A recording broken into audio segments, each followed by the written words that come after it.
शनिवार को देहरादून की डीएम सोनिका के निर्देश पर आबकारी विभाग ने बड़ी कार्रवाई की। आबकारी विभाग ने शराब की ओवर रेटिंग के साथ ही अनियमितताएं पाई जाने पर देहरादून के कई शराब की दुकानों पर 1,60,000 रुपए का जुर्माना भी वसूला।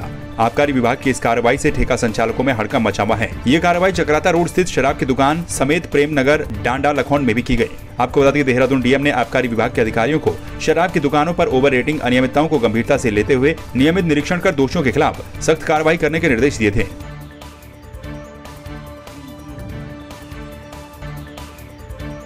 बीजेपी ने संगठन की जिम्मेदारी पूर्व विधायक महेंद्र भट्ट के हाथों में सौंपी है। पदभार ग्रहण करने के बाद नवनियुक्त प्रदेश अध्यक्ष महेंद्र भट्ट देहरादून के पंडित दीनदयाल उपाध्याय पार्क पहुंचे, जहां उन्होंने स्वर्गीय पंडित दीनदयाल उपाध्याय की प्रतिमा पर पुष्पांजलि अर्पित कर उनको श्रद्धांजलि दी। देहरादून में एक बार फिर से तेज रफ्तार का कहर देखने को मिला है। आपको बता दें कि रविवार सुबह करीब 6 बजे पटेल नगर कोतवाली थाना क्षेत्र अंतर्गत शनि मंदिर के पास एक तेज रफ्तार बाइक ने रोड पार कर रहे 65 साल के बुजुर्ग को जोरदार टक्कर मार दी, जिससे बुजुर्ग घसीटते हुए कई दूर जा गिरा। इस हादसे में 3 लोगों की मौत हो गई। वहीं अब इस हादसे का दिल दहला देने वाला वीडियो भी सोशल मीडिया पर जमकर वायरल हो रहा है। पौड़ी के चाकीसैंड तहसील के अंतर्गत आने वाली ढाई जोला पट्टी के बड़े गांव में गुरुवार रात 8 बजे गुलदार ने 5 वर्षीय बच्चे आर्यन रावत को उसके घर से उठा लिया, जिसके बाद पूरे गांव में हड़कंप मचा रहा। ग्रामीणों ने रात भर बच्चे को खोजा, जिसके बाद सुबह के समय आर्यन का शव ग्रामीणों ने गांव के नजदीक से ही बरामद किया। डीएफओ पौड़ी मुकेश कुमार ने बताया कि देर रात उन्हें इस घटना की सूचना मिली, जिसके बाद वन विभाग की टीम और ग्रामीणों ने आर्यन को खोजा। देखिए, कल एक गुलदार की घटना हमारी जानकारी में आई थी। चाकीसैंड तहसील के अंतर्गत हमारी पैठानी रेंज है। पैठानी रेंज के बड़ैत गांव में एक हादसा हुआ है, जिसमें गुलदार ने 5 साल के बच्चे आर्यन रावत को अपना निवाला बना दिया गया।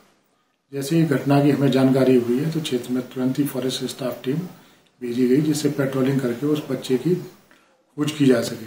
लेकिन रात्रि चूंकि अंधेरा हो गया था तो रात्रि में वहाँ प्रकाश की व्यवस्था भी नहीं थी, लेकिन फिर भी टॉर्च के सहारे उनका सर्च किया गया, लेकिन रात्रि में नहीं मिल पाया, वो बारिश की और अंधेरे की वजह से। सुबह फिर सर्च की गई तो सुबह में उसकी डेड बॉडी छत विछत अवस्था में मिली है, जिसको पोस्टमार्टम के लिए लाया गया है और उसमें पुलिस विभाग और वन विभाग पूरा कार्य कर रहा है। और इसके अलावा जहाँ तक जो क्षेत्र प्रभावित गाँव की चीज़ है तो वहाँ पर एक पेट्रोलिंग की व्यवस्था हमने कर दी है, पिंजला लगाने की कार्रवाई की जा रही है और तुरंत सहायता के रूप में भी कुछ धनराशि उनके परिवार वालों को वन क्षेत्राधिकारी के माध्यम से दिए जाने की कार्रवाई की जा रही है। गांव वाले रात को जब उसको ढूंढने गए तो कहीं नहीं मिला। सुबह के रात को हमारे द्वारा वन विभाग, पुलिस कर्मियों को, प्रशासनिक सेवा के कर्मचारियों को सूचना दी गई। उसके उपरांत वन विभाग के और पुलिस कर्मचारी वहां पे आए, लेकिन इस बीच रात को कहीं पे बच्चे का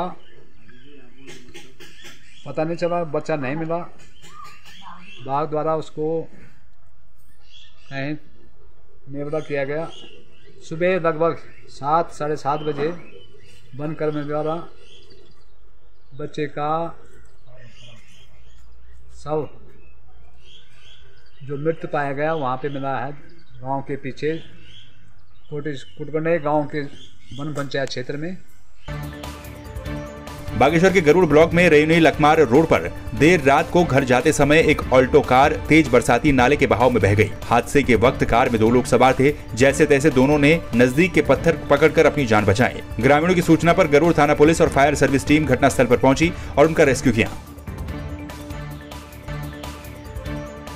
बागेश्वर में काफलीगैर तहसील के आसो गांव निवासी 84 वर्षीय गांगुली देवी को गुलदार ने अपना निवाला बना दिया। शुक्रवार रात को बुजुर्ग महिला शौच के लिए बाहर गई थी। इस दौरान घात लगाकर बैठे गुलदार ने महिला पर हमला कर दिया और उसे घसीटकर जंगल में ले गया। सुबह जब खेत में वृद्ध महिला का छत विक्षत शव मिला तो अफरा तफरी मच गई।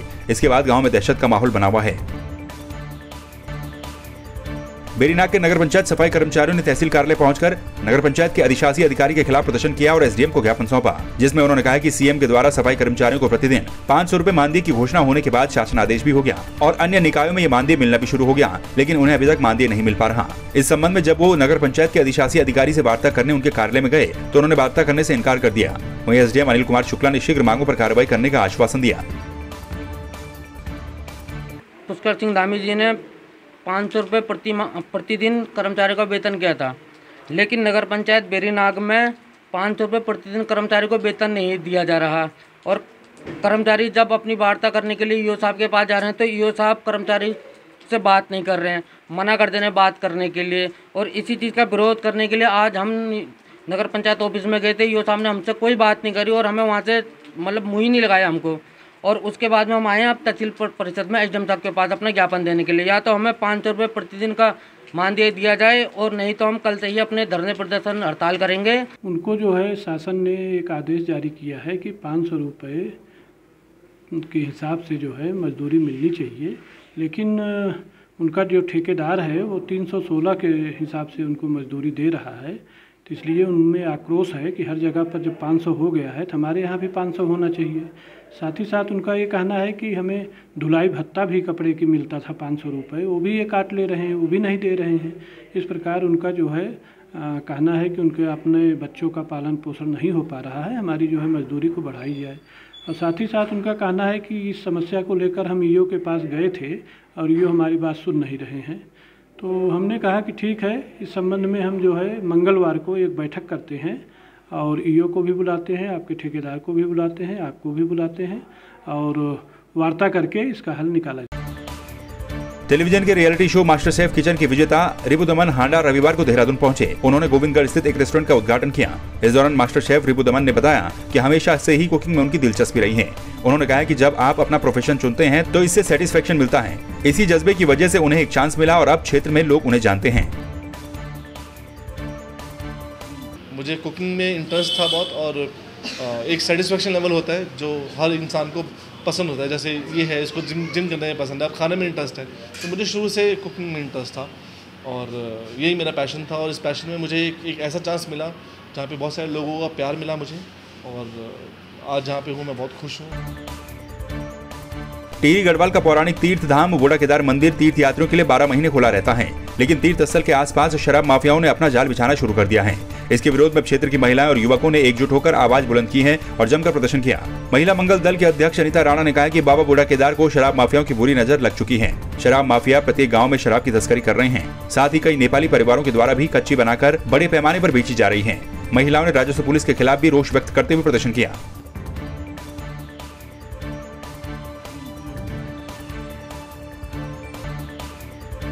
उधम सिंह नगर में इन दिनों भीषण गर्मी अपना कहर ढा रही है। वहीं दूसरी ओर लगातार हो रही बिजली कटौती और लो वोल्टेज लोगों के लिए परेशानी का सबब बनी हुई है। अघोषित बिजली कटौती से शहर के नागरिकों के साथ साथ विपक्षी दलों में भी काफी आक्रोश देखने को मिल रहा है। कांग्रेस का कहना है कि बिजली विभाग की लापरवाही का खामियाजा लोगों को भुगतना पड़ रहा है। गर्मियों के समय में बिजली की आपूर्ति सही तरीके से नहीं हो पा रही है। बिजली तो इस समय ऐसी हो रही है कि एक एक दिन के अंदर 3-3, 4-4 घंटे के लिए केवल आती है। पूरी रात बिजली गायब रहती है। कोई ब्रेकडाउन हो जाता है तो ठीक करने वाला कोई नहीं होता। इतनी गर्मी है, खेतों में पानी नहीं है, बारिशें हो नहीं रही हैं, खेतों को धान को इस समय पानी की आवश्यकता है और बिजली की कटौती के लिए किसान तो वैसे ही उसकी कमर टूटी रहती है और इस समय और भी बुरा हाल है। क्षेत्र में विद्युत कटौती बहुत कम है, थोड़ी बहुत ग्रामीण क्षेत्र में है, वो भी 1-8 घंटे की है। तो इस समय विद्युत व्यवस्था काशीपुर क्षेत्र में काफ़ी सामान्य है।